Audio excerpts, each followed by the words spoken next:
Vous êtes en direct des ondes de nos radios partenaires pour suivre l'édition de 17h au micro. Je suis Ruket Abdraman.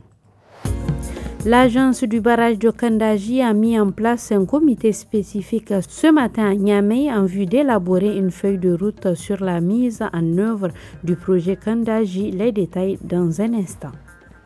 Dans le cadre de la mise en œuvre du projet de construction de la raffinerie et du complexe pétrochimique à Dosso, le ministère du Pétrole s'est entretenu hier à Niamey avec les experts algériens. On en parle dans ce journal. En partie magazine de cette édition, l'historique de la fondation de la ville d'Agadez. Bonsoir à tous et merci de nous recevoir. Comme annoncé ce matin à Niamey, les dirigeants du barrage de Kandaji et divers autres intervenants dans la mise en œuvre du projet se sont réunis. Suite à cette réunion, un comité ad hoc a été constitué pour la réalisation des travaux. Amadou Harouna, le directeur général de l'agence barrage de Kandaji, nous en dit plus au micro de Hassan Nourou Abdrahman. La rencontre d'aujourd'hui, c'est en fait une cérémonie d'installation d'un comité ad hoc chargé d'élaborer la feuille de route pour une mise en œuvre optimisée du programme Kandaji. Et ce comité a été mis en place par le ministre directeur de cabinet du président de la République, qui est le tutelle du barrage de Kandaji. Aujourd'hui, c'est l'installation de ce comité-là qui comprend 24 membres venant de tous les horizons, de toutes les expertises, pour travailler, pour réfléchir et élaborer au plus tard dans 3 mois une feuille de route pour la mise en œuvre du programme Kandaji. Élaborer cette feuille de route-là, de préciser vraiment les actions importantes qu'il faut mettre en œuvre, de décliner les délais pour les mettre en œuvre et de faire en sorte que tous les acteurs regardent dans la même direction et que très rapidement on avance dans la mise en œuvre de ce programme. Le ministre du Pétrole, Dr Sahabi Oumarou, s'est entretenu hier à Niamey avec des experts algériens de la société Sonatash en visite de travail au Niger. Cela entre dans le cadre de la mise en œuvre du projet de construction de la raffinerie et du complexe pétrochimique à Dosso, pour lequel la société algérienne entend accompagner le Niger. Selon le ministère du Pétrole, l'Algérie s'est également engagée à accueillir dans leurs différentes raffineries des ingénieurs et techniciens supérieurs nigériens pour un renforcement de capacité. Il a précisé qu'une quarantaine est déjà présélectionnée pour une immersion. Le Premier ministre Ali Mohamed Lamine Zen, mandaté par le chef de l'État, le général de brigade Abdrahman Chani, a assisté hier à Accra à la cérémonie solennelle de prestation de serment et d'investiture du nouveau président ghanéen John Dramani Mahama. Il succède ainsi à Nana Akufo-Addo qui quitte le pouvoir après 2 ans de mandat. Pour rappel, John Dramani Mahama a déjà dirigé le Ghana entre 2012 et 2017.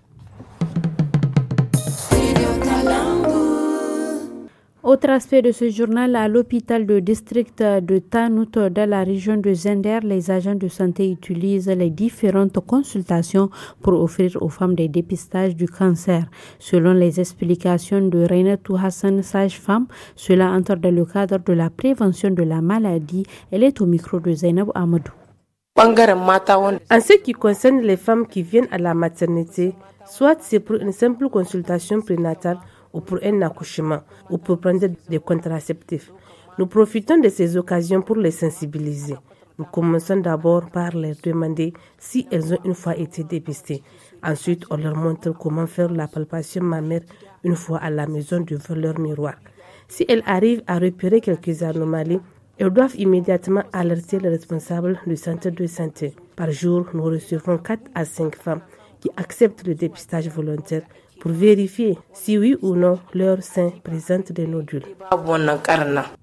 Santé toujours, une campagne de vaccination gratuite du cheptel a été lancée hier à Tawa. L'objectif, selon le directeur départemental de l'élevage de Kintabaraden, est de vacciner ces animaux pour prévenir certaines maladies qui persistent encore dans la région et dans le pays en général. Boubakar Ousmane Tangam est au micro de Alamine Ouachar. La campagne, on vient de faire la réunion de cadrage ici à Tawa et c'est pour vacciner 90% du cheptel, toutes espèces confondues, et que nous allons vacciner contre 3 principales maladies: la peste de petit ruminant pour les caprins et les ovins, la péripneumonie contagieuse bovine pour les bovins et la pastorolose des camélins. Et cette fois-ci, avec l'appui du CICR, il y a aussi le déparasitage des animaux, 30% 50% des animaux seront déparasités. Ici, le déparasitage concerne seulement les femelles gestantes et les petits animaux. Donc, c'est ça qu'on pense qu'ils sont plus vulnérables aux parasites, donc ils seront déparasités. Direction Difa où la rivière Komadougou-Yobé joue un rôle pour la ville de Difa et ses alentours. Elle la protège contre les éventuelles attaques terroristes. Cependant, lorsque son niveau commence à baisser, la crainte s'installe au sein de la communauté. Face à cette situation, le chef de village de Gaskerou, Boulamagoui, appelle à un renforcement de sécurité dans la région afin de permettre aux riverains de vaquer à leurs occupations. Il explique au micro de Guy Abdrahman. Dieu merci. Présentement, à Gaskerou, la paix est revenue comparativement à l'année dernière. Et cela grâce à la présence des militaires qui assurent notre sécurité. Les eaux qui ont inondé partout commencent à se retirer progressivement, ce qui va permettre à la population de cultiver. C'est seulement avec la sécurité que les gens vont pouvoir travailler la terre. Cette activité va aussi occuper les jeunes, ce qui va leur permettre d'être à l'abri des mauvaises pratiques. Côté sécurité, l'État a fait beaucoup et qu'il continue dans ce sens pour que les jeunes puissent travailler dans la paix. Dans le village de Kaoura, situé dans le département de Birninkoni, région de Tawa, une association de femmes dénommée Chigaba produisent et commercialisent du savon. Elles écoulent leurs produits dans la ville et les alentours, explique Mariama Moussa, présidente de la dite association. Elle est au micro de Haruna Ibrahim. La vie coûte cher, le commerce tourne au ralenti. C'est la difficulté dont nous sommes confrontés actuellement. Après un moment de réflexion, nous avons jugé utile de changer de tactique. C'est ainsi que nous avons embrassé le commerce du savon. Nous produisons et nous vendons sur place et au marché environnant. Nous amenons le savon jusqu'à Bazaga. Nous avons engagé 2 femmes pour s'occuper de la vente. C'est du savon qu'on utilise pour le bain et la lessive. Il donne beaucoup de mousse. Nous vendons l'unité à 200 francs. Mais compte tenu de la cherté de l'huile, nous avons augmenté le prix. On vendait à 300 francs l'unité. Et comme le prix de l'huile ne fait que grimper, nous vendons jusqu'à 500 francs le savon.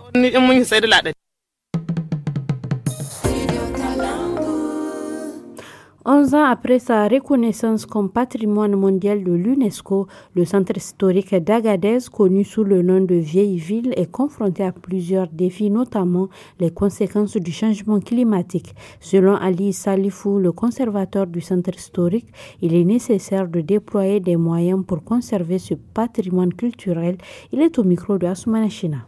Dans la ville d'Agadez, il y a beaucoup d'artisans, surtout les femmes artisanes qui font des productions artisanales mais qui n'arrivent pas à écouler bien ces productions-là. Donc ça, c'est un grand défi pour ces populations-là, pour qu'ils puissent donc entretenir leur maison de façon régulière. Le grand défi auquel nous sommes confrontés aujourd'hui, c'est surtout lié au changement climatique. Parce qu'avant, à Agadez, il ne pleuvait pas beaucoup. Mais ces 3 dernières années, surtout cette année 2024, on a eu des fortes pluies qui ont endommagé beaucoup de maisons. Il y a beaucoup même de maisons qui se sont effondrées. Si cela continue, nous risquons donc de perdre une grande partie de ces riche patrimoine culturel. Des efforts doivent être faits par l'État, par les collectivités, par les partenaires afin que nous puissions conserver ces riches patrimoines culturels. Mais sinon, pour le moment, l'état de conservation il est acceptable. Surtout que les grands monuments, donc les principaux monuments, sont acceptables par rapport à leur entretien. Et d'une manière générale, la population est attachée à ce patrimoine-là. Ils sont attachés à leur maison en terre crue. Donc, et même les populations fournissent beaucoup d'efforts pour qu'ils puissent restaurer et réhabiliter. Parce que c'est un site vivant. Toutes les maisons que vous voyez à Agadez, il y a des gens qui vivent là-dedans.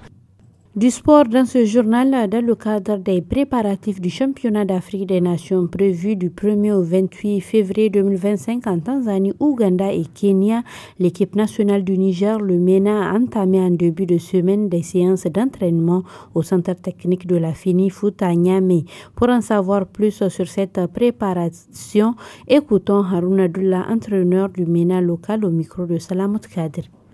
Depuis notre retour du Mali, on a donné une semaine de répit aux jeunes. On a repris depuis le lundi. Le moral est bien.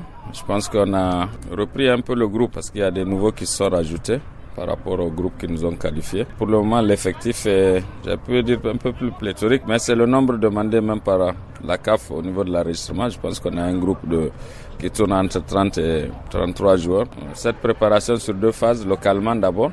Là, nous aurons 2 semaines de stage à Niamey. ou 10 jours pour finaliser cette préparation. Pour le moment, on est à la recherche d'abord du pays hôte qui va nous recevoir. On a fait des propositions. Certainement que ça sera dans la zone, un des pays où sera organisé ce CHAN, pays plus proche qui présente les mêmes caractéristiques et qui offre des commodités d'installation permettant une bonne préparation de l'équipe pour être prêt le jour J, le premier.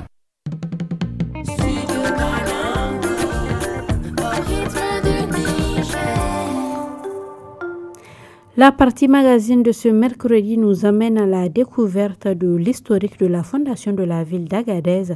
C'est la plus importante ville du nord du Niger, située entre le Sahara et le Sahel. Notre envoyé spécial Assoumana China, en reportage dans la région, s'est entretenu avec Abdrahman Tourawa, natif et ancien maire de la ville. On écoute. Nous pouvons parler d'Agadez à partir du 11e, 12e siècle avec la migration des différentes confédérations Touareg, les originales, qui sont parties des golfes de Sirte à Libye, dans une région qu'on appelle Aoujilla. La première confédération, Oussandal, avait quitté cette contrée pour venir sur les massifs de l'Aïr. Cette première migration a été suivie par d'autres confédérations, les Kelaway, les Kelgrès, les Kelfadé, les Keltamat, où ils ont trouvé une première population autochtones qui étaient négroïdes.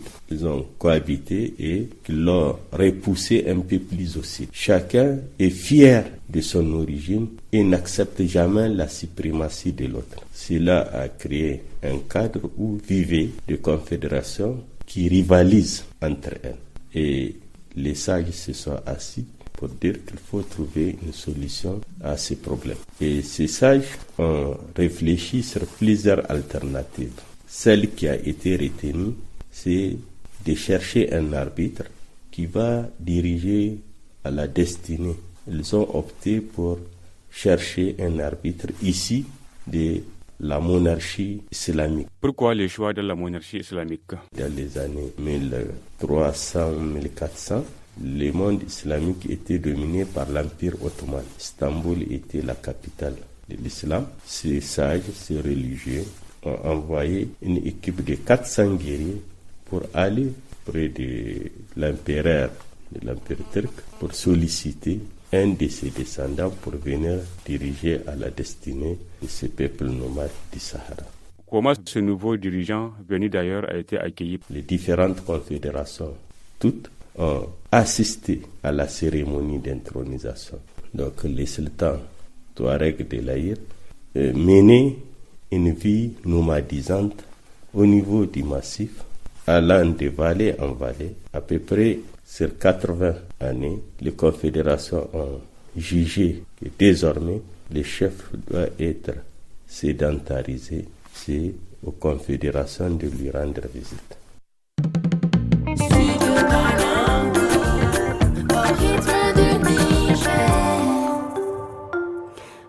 Et c'est ici que prend fin ce journal. Merci à vous de l'avoir suivi. Au revoir. Réécoutez les journaux et les magazines sur le 325 avec la puce RTL gratuitement jusqu'au 5e appel, puis 15 francs par appel. Le reste des productions sur l'application Studio Kalangu disponible sur Play Store.